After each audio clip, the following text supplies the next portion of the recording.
Hi friends, ఈ summer vacation అయితే మాకు చాలా స్పెషల్ అనిపించింది. ఎందుకంటే నేను ధార్విక మా అమ్మ వాళ్ళ ఇంటికి వెళ్ళాము. అక్కడ బయటికి వెళ్ళడం కానీ, గేమ్ జోన్స్కి వెళ్ళడం కానీ, ఫంక్షన్స్కి వెళ్ళడం కానీ, పార్క్కి తీసుకెళ్ళడం కానీ అవన్నీ చాలా స్పెషల్గా అనిపించింది. చాలా ఎంజాయ్ కూడా చేశాము. మీరు కూడా మా ఎంజాయ్మెంట్లో ఒక పార్ట్ అవ్వండి. ఇంకెందుకు ఆలస్యం, చూసేద్దాం పదండి. ధార్వికకి మ్యాంగోస్ అంటే చాలా ఇష్టము. ఎవరికి ఇవ్వకుండా ఒక్కతే కూర్చొని ఎట్లా తింటుందో చూడండి.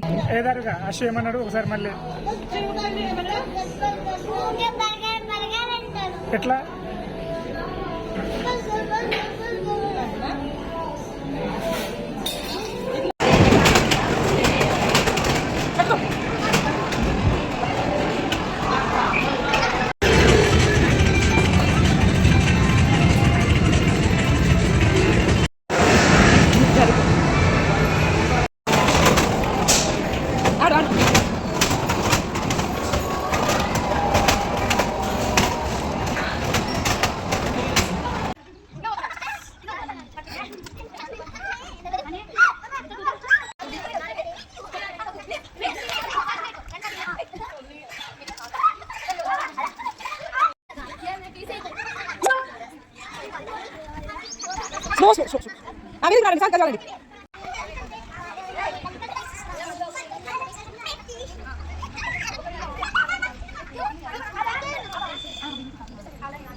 ఇంతే ఫ్రెండ్స్.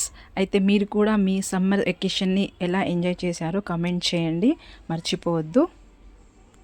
మా వీడియో మీకు నచ్చితే లైక్ చేయండి, షేర్ చేయండి అండ్ సబ్స్క్రైబ్ చేసుకోవడం మర్చిపోవద్దు. Thank you.